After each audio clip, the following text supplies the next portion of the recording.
नीटच्या paper फुटी प्रकरणामध्ये सीबीआयचा तपास आणखी तीव्र झालाय। शुभम खैरनारच्या संपर्कातील प्रत्येक व्यक्ती आता रडारवर आलेली आहे, कारण की सातत्याने संपर्कात असणाऱ्यांची सखोल चौकशी सुरू झालेली आहे। प्रत्यक्ष भेटी, सोशल मीडिया, कॉल रेकॉर्ड्स आणि डिजिटल चॅट्सद्वारे संपर्कात असणाऱ्यांची सखोल चौकशी सुरू आहे।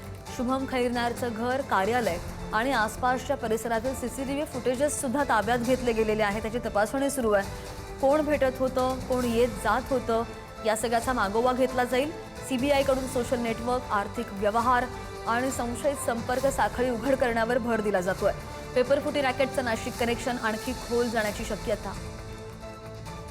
या संदर्भात आणखी जाणून घेणार आमचे प्रतिनिधी किरण ताजणे आपल्या सोबत आहेत। किरण, या तपासाची व्याप्ती इतकी वाढलेली आहे, रोज काही ना काही हाती लागतंय, या पुढचा तपास आता कसा असणार आहे? म्हणजे शुभम खैरनारला अटक केल्यानंतर सीबीआयकडनं त्याच्याकडे असलेले जे डिजिटल पुरावे आहेत ते जप्त करण्यात आलेले आहेत। विशेषतः मोबाईल डेटा आणि लोकेशन हिस्ट्रीसह डिजिटल पुराव्यांमधून मोठ्या नेटवर्कचा उलगडा होण्याची शक्यता आहे।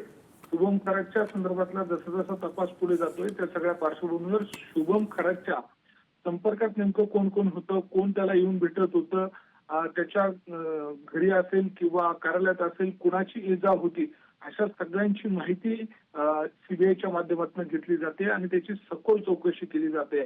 त्यामुळे संपर्कात असलेल्या प्रत्येक व्यक्ती आता सीबीआयच्या रडारवर येण्याची देखील शक्यता आहे।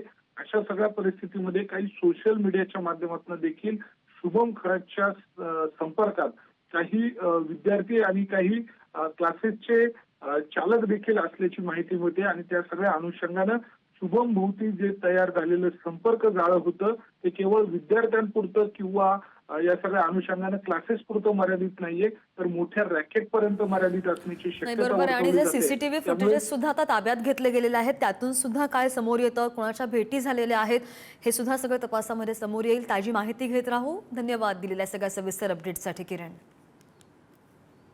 आणि नीट परीक्षा रद्द झाल्याच्या नैराश्यामधून 3 विद्यार्थ्यांनी आतापर्यंत आत्महत्या केलेली आहे। दिल्ली, राजस्थान, गोव्यातल्या विद्यार्थ्यांनी आपलं जीवन संपवलेलं आहे।